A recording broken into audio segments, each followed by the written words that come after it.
Jokowi terpidana Sylvester Matutina 1 tahun 6 bulan penjara atas kasus fitnah dan pencemaran nama baik terhadap Yusuf Kala membuat Aliansi Rakyat untuk Keadilan dan Kesejahteraan Indonesia atau ARUKI mengajukan gugatan pra-peradilan ke Pengadilan Negeri Jakarta Selatan.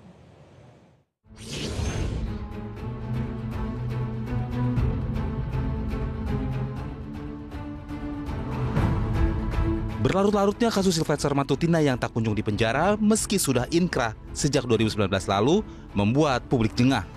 Kejaksaan Negeri Jakarta Selatan yang Senin pekan lalu menjadwalkan pemanggilan Sylvester masih bungkam tanpa penjelasan.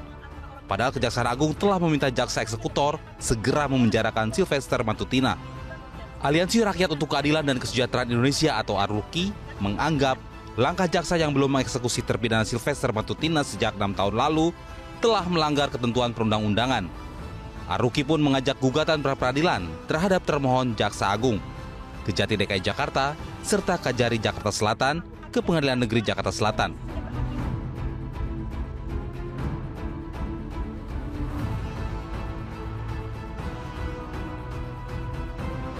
Mantan Wakapolri Komjen Pol Purnawirawan Ugroseno mengingatkan agar penegak hukum untuk taat pada asas kedudukan sama di mata hukum. Pada asas kedudukan sama di mata hukum ke semua warga negara. Ugro tak mau urusan pribadi Sylvester dikaitkan dengan kiprahnya sebagai relawan Jokowi. Untuk mengurangi penilaian-penilaian yang negatif atau penilaian yang kurang pas ya, sebaiknya secara jantan saudara Sylvester yang memang saya lihat seorang pemberani ya, sama beberapa tokoh yang pernah dia serang ya, termasuk Pak Sutioso. Udahlah, tunjukkan keberaniannya sekarang menghadap Kejaksaan Negeri Jakarta Selatan supaya jangan merugikan orang-orang lain yang pernah dia merasa menjadi tokoh sentral yang pernah dipimpin oleh si Sylvester ini. Oke. Belakangan terpidana kasus fitnah dan pencemaran nama baik terhadap Wakil Presiden ke-10 dan ke-12 RI Yusuf Kala mendadak tak muncul ke publik. Sesama relawan Jokowi, Waketum Projo Freddy Alex Damanik menyebut Sylvester ada di Jakarta dan menilai kejaksaan tak sulit untuk mengeksekusi. Seperti kata Pak Ugroseno tadi, jadi jangan berkoar-koar dulu ya, tapi mungkin sebaiknya datang ke kejaksaan tadi, mungkin itu belum bisa dilaksanakan, kita nggak tahu. Tetapi setahu saya beliau ada di Jakarta ini juga setahu saya. Beberapa hari yang lalu teman saya berkomunikasi 1 hari 2 hari yang lalu berkomunikasi dengan beliau, ada. Toh kalau memang kejaksaan sebagai pihak yang punya wewenang melakukan kewenangan yang tidak susah lah. Tapi kan masih ada mekanisme pemanggilan untuk itu. Dan kita nggak tahu. Kita tanyakan saja kepada kejaksaan perihal itu. Tim Liputan Metro TV.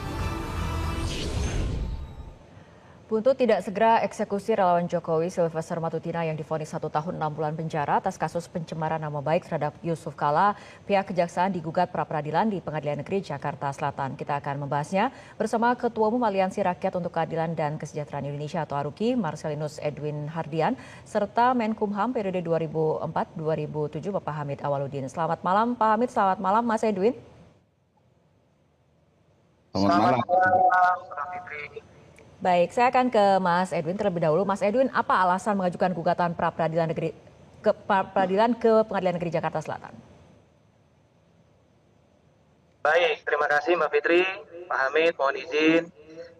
Yang pertama perlu saya garis bawahi terlebih dahulu bahwasanya latar belakang dari diajukannya gugatan pra-peradilan ini karena menurut kami selaku masyarakat terjadi proses yang terlalu berlarut-larut dan menimbulkan ketidakpastian terhadap pelaksanaan eksekusi putusan dari Sylvester Matutina yang sampai dengan saat ini dari 2019 berkekuatan hukum tetap hingga kini berarti 6 tahun belum juga dilaksanakan eksekusi dalam bentuk penahanan.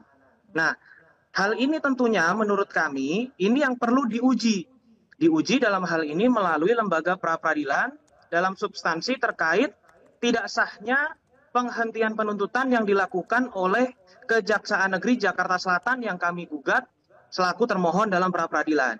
Jadi tindakan jaksa dalam wewenangnya selaku pejabat fungsional tidak hanya sebagai seorang jaksa penuntut umum tapi juga sebagai pejabat yang berwenang untuk melaksanakan eksekusi terhadap putusan hakim dalam perkara pidana. Nah, tapi dalam waktu 6 tahun ini tidak kunjung juga dilakukan. Bahkan kalau menurut kami, sebetulnya tanpa adanya gugatan pra-peradilan ini, semestinya hal itu sudah dilakukan. Tapi karena lama-kelamaan ini tidak juga dilakukan, maka menurut kami perlu nih Kejaksaan Negeri agar diberikan warning, agar masyarakat perlu mengontrol kasus ini, sehingga kejaksaan ini bisa benar-benar menjalankan tugasnya dan taat terhadap isi putusan. Artinya putusan ini sudah inkrah berkekuatan hukum tetap. Tinggal dilaksanakan eksekusinya, menahan pun sah karena berdasarkan putusan. Jangan sampai ada bola liar di masyarakat dengan aneka ragam argumen. Karena ini kan jadi pertanyaan untuk masyarakat luas. Ada apa dengan kejaksaan? Kok selama ini dan selambat ini belum melaksanakan penahanan sebagai bentuk eksekusi terhadap putusan? Kami tidak ingin ada dalam tanda kutip pembangkangan hukum, ada putusan-putusan yang semestinya dihormati dan ditaati, tapi kemudian tidak ditaati sehingga kami merasa harus mengajukan gugatan pra-peradilan ini sebagai bentuk sosial kontrol masyarakat. Kami hanya minta sederhana, ada putusan pengadilan yang telah inkrah, maka itu berarti putusan tersebut menjadi sebuah hukum, ya mari ditaati, mari dilaksanakan. Nah itu kurang lebih latar belakang kami mengajukan pra-peradilan ini.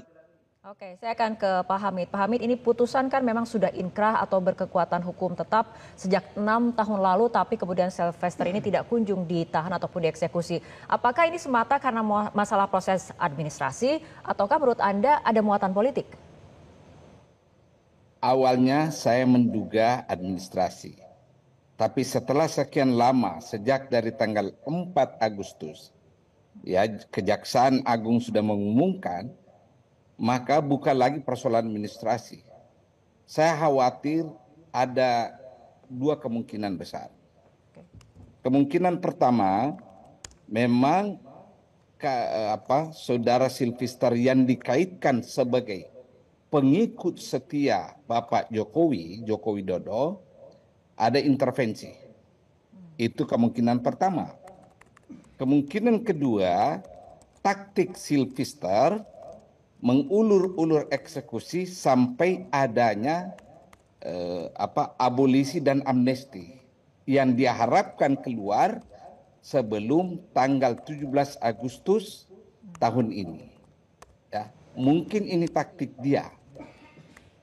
Karena tidak ada alasannya sebenarnya, kecuali memang ya pihak eksekutor Kejaksaan Negeri Jakarta Selatan tidak pernah mengirim surat ke dia untuk dieksekusi. Dia bisa berdalih bahwa saya belum pernah menerima. Ini harus di cross check. Jangan sampai ada masalah yang terjadi di Kejaksaan Negeri Jakarta Selatan. Tapi per hari ini kemungkinan masalah administrasi itu saya sudah tepis. Kemarin-kemarin iya. Saya lebih cenderung mengatakan ya bahwa ini permainan Sylvester menunggu adanya abolisi dan amnesti sebelum 17 Agustus. Oke. Ya. Kedua, kita tetap tidak bisa memisahkan dan mengeliminasi dugaan keras bahwa memang ada pengaruh dari kekuasaan lama. Ya, karena beliau adalah pengikut setia Pak Joko Widodo. Sebab kalau tidak ada ini, kenapa bisa berlarut-larut? Bahkan menurut saya, Kejaksaan Negeri Jakarta Selatan sudah bisa masuk kategori insubordinasi dengan Kejaksaan Agung. Kejaksaan Agung kan tanggal 4 mengumumkan, ya melalui Humas, mengatakan hari ini Sylvester dipanggil dan langsung dieksekusi. Sekarang sudah tanggal 11, berarti sudah 7 hari ini masalah. Oke, Ya. baik Pak Hamid. Lalu bagaimana pandangan Anda soal langkah gugatan pra-peradilan yang diajukan oleh Aruki? Oh, sangat saya hargai anak-anak muda yang memiliki yang memiliki dahaga keadilan. Ya, jangan kita memberi komentar negatif terhadap anak-anak muda yang penuh idealisme, yang memiliki rasa dahaga atas ditegakkannya keadilan ini. dalam konteks ini sangat saya salut pada Bapak kita Pak Ogroseno yang menekankan aspek equal for justice. Semua orang sama di depan hukum. Jangan karena Sylvester itu adalah pendukung setia Bapak Joko Widodo sehingga ada tebang pilih dalam konteks ini. Tidak ada lagi alasan sebenarnya untuk tidak mengeksekusi. Sudah putusan ingkrah dan ini bahayanya kalau tidak dilakukan sesegera mungkin. Bahaya pertama ya adalah ketidakpercayaan orang kepada institusi penegakan hukum kita. Itu pertama.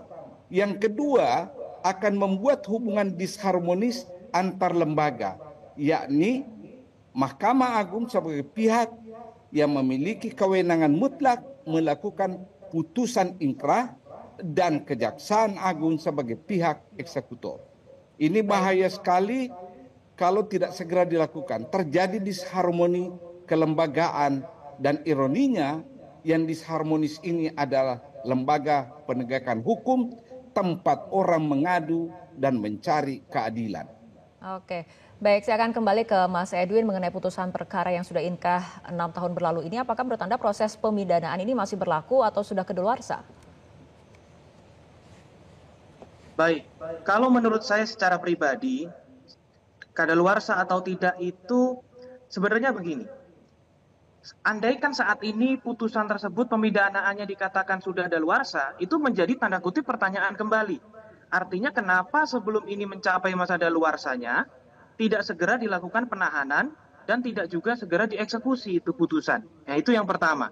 Nah, yang kedua, menurut hemat saya, tidak bisa juga ini dikatakan daluarsa. Nah, makanya kami sengaja uji ini di lembaga pra-peradilan sehingga kita tahu jawaban pasti dari Kejaksaan Negeri Jakarta Selatan ini sebetulnya ada apa. Karena kan ini persidangan terbuka untuk umum, Kejaksaan Negeri juga punya hak dan kewajiban untuk menjawab gugatan kami, sehingga nanti akan menjadi terang benderang. Masyarakat mendapatkan sebuah jawaban, ada apa sebetulnya Kejaksaan ini sampai dengan hari ini belum melaksanakan eksekusi. Jadi kami pada prinsipnya begini, gugatan ini dikabulkan atau ditolak nantinya tidak tentunya menghapus kewajiban dari Kejaksaan Negeri untuk melakukan penahanan sebagai bentuk pelaksanaan putusan.